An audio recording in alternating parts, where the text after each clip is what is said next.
नमस्कार छात्र छात्राओं। तृतीय वर्ष कला के द्वितीय प्रश्न पत्र राजस्थान के भूगोल में आज हम तीसरी यूनिट प्रारंभ करने जा रहे हैं।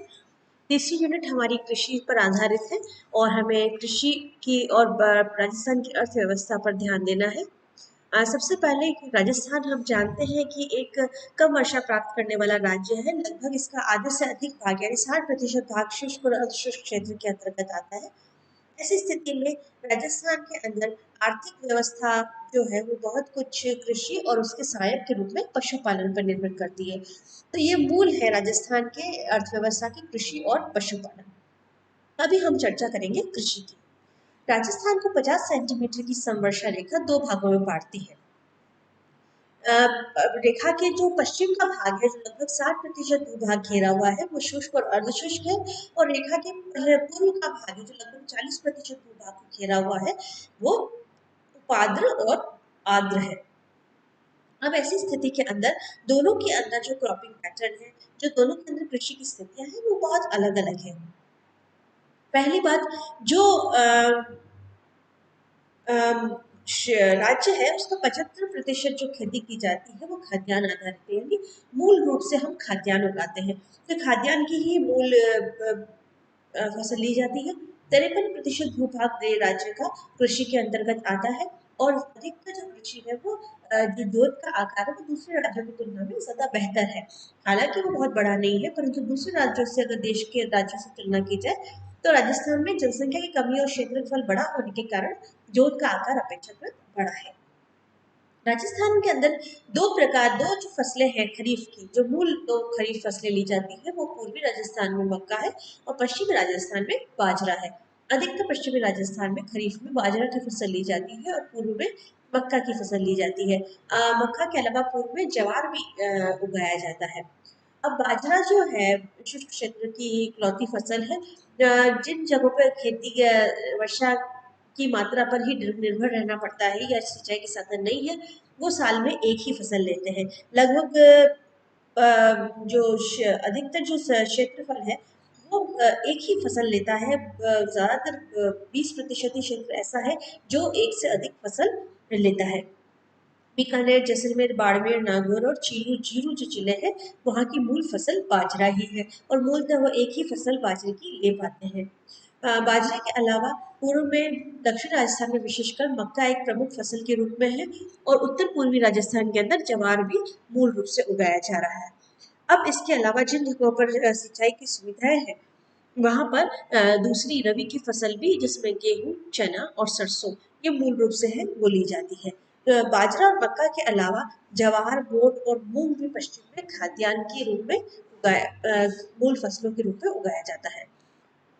राजस्थान के अंदर चारे की कोई विशेष फसल नहीं ली जाती, क्योंकि आप जानते हैं कि जायद की फसल है चारा, और ये वही हो पाता है ज्यादातर जहाँ पर अधिक पानी की उपलब्धता हो और वहां पर गर्मियों में जायद की फसल ली जा सके। अब जो अपना फसली क्षेत्रफल है उसके लगभग 20% क्षेत्र पर द्विफसली ली जाती है।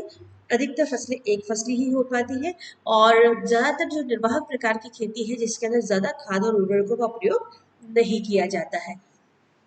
आर्थिक जो फसलें हैं उसमें कपास और गन्ना बोया जाता है, हालांकि इनका क्षेत्रफल बहुत ज्यादा नहीं है। अब पशुपालन में एक मूल सहायक व्यवसाय और पश्चिमी राजस्थान में तो मेन व्यवसाय के रूप में है, क्योंकि अधिक जल प्राप्त न होने के कारण घुमक्कड़ पशुचारण बड़े पैमाने पर किया जाता है और बड़े पैमाने पर पशुओं को चराया जाता है। राज्य में भी और राज्य के बाहर ले जाकर भी पशु चराए जाते हैं। अब जो हम राजस्थान के अंदर फसलों का जो कृषि पद्धति है वो मूल रूप से हम 4 श्रेणियों में बांटते हैं। शुष्क खेती, जो अधिकतर पश्चिमी राजस्थान में की जाती है, जहाँ बाड़बंदी कर कर पानी को रोका जाता है और उसी पानी के अंदर हल चलाकर उसको पुनः जमीन की आर्द्रता को ऊपर नीचे करके और फिर उसके अंदर फसल उगाई जाती है। इस प्रकार की आर्द्र कृषि पश्चिमी राजस्थान में बड़े पैमाने पर की जाती है। सिंचाई द्वारा दोनों ही पूर्वी और पश्चिमी राजस्थान दोनों ही जगह पर खेती की जा रही है। पश्चिमी राजस्थान में आप जानते हैं इंदिरा गांधी कनाल के द्वारा बड़े सारे क्षेत्र को सिंचाई के अंतर्गत ला दिया गया है और ऐसी स्थिति में सिंचाई की क्षेत्रफल बढ़ते जाने की वजह से पश्चिमी राजस्थान में बड़े पैमाने पर सिंचाई से खेती की जा रही है। इसके अलावा पूर्वी और उत्तरी पूर्वी जो क्षेत्र है वो विशेषकर सिंचाई से और खासकर नलकूप से सिंचाई से खेती कर रहा है। हालांकि आप जानते हैं कि जयपुर के आसपास का क्षेत्र जो है वो डार्क जोन आ चुका है, क्योंकि बहुत ज्यादा नलकूप पर निर्भर होने के कारण वहां पर पानी का स्तर जमीन के अंदर बहुत नीचे चला गया है। जो मूल रूप से सिंचाई पर आधारित कृषि करते हैं वो अलवर, भरतपुर, धौलपुर, जयपुर, दौसा, करौली, सवाई माधोपुर, टोंक, अजमेर और भीलवाड़ा, बूंदी, बारां, कोटा, चित्तौड़, डूंगरपुर और बांसवाड़ा है। इनमें कुछ जगहों पर बांधों के द्वारा भी खेती नहरें बनाकर सिंचाई की जाती है, पर अधिकतर जो पूर्वी और उत्तरी पूर्वी राजस्थान के अंदर नलकूप को ही मूल रूप से अपनाया गया है। कुछ कुछ बहुत ही सीमित जगहों पर आर्द्र कृषि की जाती है, जहाँ पर वर्षा का औसत 100 से अधिक है, जो क्षेत्र बहुत ही कम है। पूरे जिले में ना हो कि जिले के कुछ सीमित भागों में ही है, और वो जिले हैं झालावाड़, बारां, कोटा और बांसवाड़ा के पूर्वी भाग। तो इनके भी कुछ निश्चित भाग ही ऐसे हैं जहाँ पर आर्द्र खेती है। पूरे राज्य के अंदर जिले के अंदर आर्द्र खेती नहीं की जाती है। और विशेषकर जो नदी बेसिन है, बनास का जो बेसिन है, साबरमती का जो निचला बेसिन है, वहीं पर ही आर्द्र कृषि। इसके अलावा जैविक प्रणाली की जो खेती है, जो डूंगरपुर, बांसवाड़ा, राजस्थान, सॉरी उदयपुर के जो जिले हैं, यहाँ पर जो ट्राइबल इलाके हैं वहाँ पर जूमिंग यानी जंगलों को चलाकर खेत तैयार किए जाते हैं और फिर उनमें खेती की जाती है। हालांकि अब ये चीज बहुत कम होती चली जा रही है, या आप कह सकते हैं न के बराबर हो गई है। अधिकतर सरकारी प्रयासों से और कानून बनाकर इस चीज को प्रोत्साहित किया जा रहा है, और अधिकतर जो जनजाति जनसंख्या है वो भी स्थायी खेती कर रही है, यानी जूमिंग प्रणाली की खेती न करके स्थायी खेती की तरफ आकर्षित हो रही है। तो इस तरह की जूमिंग खेती अब लगभग न के बराबर है। अब जो मूल फसलें हैं उनको हम जो राजस्थान में उगाई जा रही है उनको मूल रूप से हम 4 श्रेणियों में बांट देते हैं। पहली खाद्यान्न फसल, जिसके अंदर हम अभी जैसे मैंने चर्चा की, जो खरीफ का जो खाद्यान्न है वो ज्वार, बाजरा और मक्का है, और रबी का जो खाद्यान्न है वो गेहूं और जौ है। और इसके अलावा कुछ पूर्वी राजस्थान बांसवाड़ा और दक्षिण में सॉरी पूर्व में कोटा और दक्षिण में बांसवाड़ा में, कुछ डूंगरपुर में, कुछ मात्रा में चावल भी उगाया जाता है, और दालें और चना तो मूल रूप से उगाया ही जाता है। खरीफ और रबी दोनों की फसलों में दालें उगाई जाती है। चना जो रबी की फसल में विशेषकर उगाया जाता है, राजस्थान का अच्छी स्थिति है चना उत्पादन के अंतर्गत। इसके अलावा व्यावसायिक और मुद्रादायनी फसलों में गन्ना, तिलहन उगाया जाता है। तिलहन की फसलें भी सरसों विशेष रूप से उगाया जाता है खरीफ के अंदर, और इसके अलावा मूंगफली की फसल, सोयाबीन, बड़े पैमाने पर आजकल सोयाबीन पर जोर दिया जा रहा है राजस्थान में, क्योंकि उसको खरीफ की फसल है और बहुत ज़्यादा सिंचाई की आवश्यकता नहीं होती, तो बड़े पैमाने पर राजस्थान में सोयाबीन की खेती, अलसी की खेती की जा रही है। तिलहन काफ़ी उगाए जा रहे हैं। पेय पदार्थों में तंबाकू, कुछ सीमित क्षेत्रों में तंबाकू उगाया जाता है, और रेशेदार फसलों में कपास उगाई जाती है। तो ये आपने देखा कि ये पैटर्न है हमारा कुल मिलाकर, और हम मूल रूप से शुष्क और अर्ध शुष्क क्षेत्रों में कृषि कर रहे हैं। अब हम बात करते हैं खाद्यान्नों की। खाद्यान्नों में जो दो तीन खाद्यान्न हमें पढ़ने हैं वो है गेहूं, बाजरा और मक्का। मक्का का मैंने आपको बताया, दक्षिणी राजस्थान के अंदर, दक्षिणी पूर्वी राजस्थान के अंदर मक्का मूल रूप से उगाई जा रही है।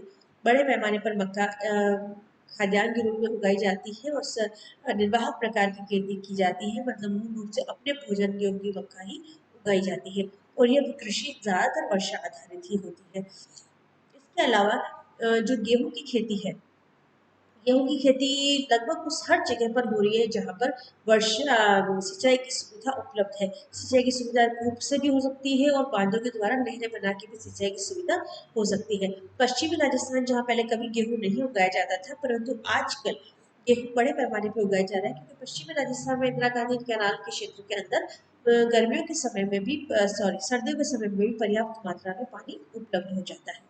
इसके अलावा उत्तरी राजस्थान, पूर्वी राजस्थान और दक्षिणी राजस्थान के वे क्षेत्र जहाँ पर सिंचाई उपलब्ध है, वहाँ पर गेहूं को एक मूल फसल के रूप में उगाया जा रहा है।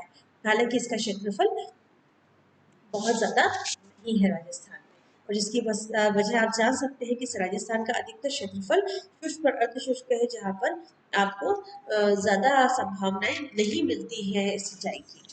अब आप एक तो राजस्थान की समस्या यह भी है कि यहाँ सर्दी लंबी नहीं चलती और जल्दी से ही गर्मी आ जाती है, इसलिए जो गेहूं का आकार है वो बड़ा नहीं हो पाता और दाने छोटे बने रह जाते हैं।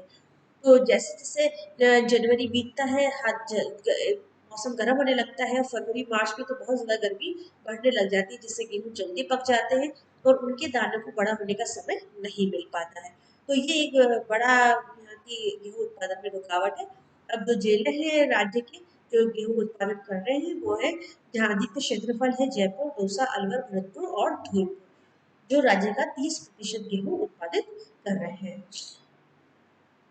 तो ये स्थिति हमारी खाद्यान्नों में है, गेहूँ और बाजरा तो अभी हमने चर्चा की थी। 40-50 सेंटीमीटर वर्षा में बाजरा उगाया जा रहा है, और सारा पश्चिमी राजस्थान, जिसके अंदर बाड़मेर, जोधपुर, जैसलमेर, बीकानेर, जालौर, चूरू, नागौर, ये सारे जिले सम्मिलित हैं।